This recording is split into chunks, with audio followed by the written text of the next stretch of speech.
Most people think life insurance is just for replacing income when you die, but the ultra-wealthy are using it to quietly move millions across generations, completely tax-free. Let's talk about what your financial advisor probably hasn't told you yet. Right now, the federal estate tax exemption sits at around $13 million per person, which sounds like a lot until you realize that exemption is scheduled to be cut nearly in half after 2025. High net worth families aren't panicking, though they've been quietly playing a completely different game for decades. Here's the thing, when a billionaire buys life insurance, they're not buying it because they're afraid of dying broke. They're buying it because the death benefit passes to heirs completely income tax free. And when structured correctly, outside of the taxable estate entirely. It's less like insurance and more like a tax-optimized wealth transfer vehicle wearing a boring disguise. The tool they use most often is called an Irrevocable Life Insurance Trust, or an ILIT. And yes, it sounds like something a robot made up to make your eyes glaze over. But think of it like this. Instead of owning the policy yourself, a trust owns it, so when you die, that death benefit doesn't count as part of your estate at all. The IRS doesn't get a seat at that table. Here's where it gets almost poetic in its irony. The government created estate taxes to prevent dynastic wealth concentration, and wealthy families responded by engineering perfectly legal structures that route around it entirely. Meanwhile, the middle class is still arguing about whether whole life insurance is a scam, which, to be fair, sometimes it is, but that's beside the point. The strategy often involves something called crummy notices, which sounds like a Saturday morning cartoon villain, but is actually a technical requirement that allows gifts into the trust to qualify for the annual gift tax. Exclusion. Every year, you can gift up to $18,000 per beneficiary without triggering gift taxes, and that money funds the premium payments inside the trust. It's patience disguised as paperwork. Now, contrast that with what most households do. They buy a term policy, let it lapse when the kids grow up, and assume the estate planning conversation is someone else's problem.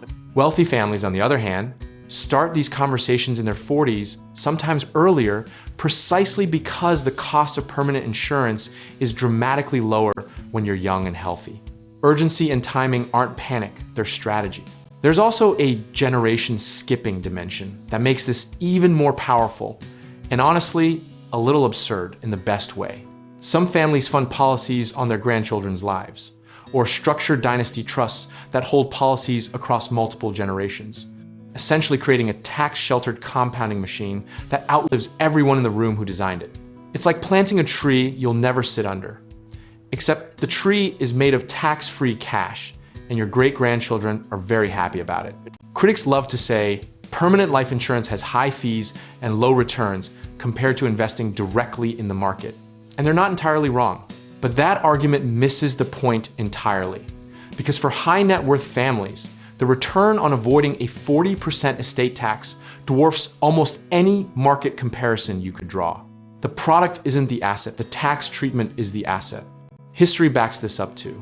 Every time Congress has flirted with raising or lowering estate tax thresholds, and they've done it repeatedly since the 1900s, families with properly structured ILITs have sailed through the turbulence relatively unscathed, while everyone else scrambled to catch up. The families who planned in 1998 didn't lose sleep over the 2000-to-1 tax changes. Preparation beats prediction every single time. The misconception worth addressing directly is that this is only for billionaires, and that's simply false. If your estate is approaching $3 to $5 million, factoring in real estate, appreciation, retirement accounts, and business interests, you are absolutely in a territory where estate planning with life insurance makes mathematical sense. The math doesn't care about your feelings about the wealthy. It only cares about what passes to your heirs versus what goes to Washington. Practically speaking, the lesson here is to start with a conversation with an estate planning attorney and an independent insurance advisor, not a captive agent with one product to sell you. Get an illustration, run the numbers, understand the internal rate of return at life expectancy, and then decide with your eyes open rather than your emotions running the show. Discipline in this context means choosing the boring, structured, long-term move over the exciting, reactive one. At the philosophical level, what separates the wealthy from everyone else in this arena isn't just access to better advisors, It's the willingness to think in decades, not quarters. They're not asking, what's the market doing today? They're asking, what does my family's balance sheet look like in 30 years if I do nothing versus if I act now? That question, asked early and answered honestly, is worth more than any hot stock tip.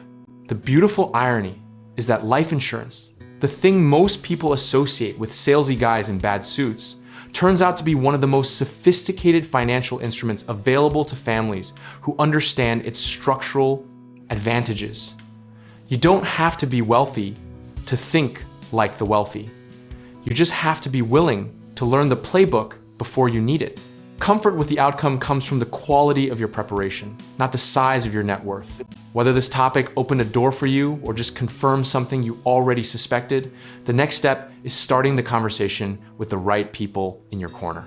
Check out our links in the description below. We can help you get started, whether you're exploring real estate investing, need home contracting work, or are looking to connect with lenders who understand your goals.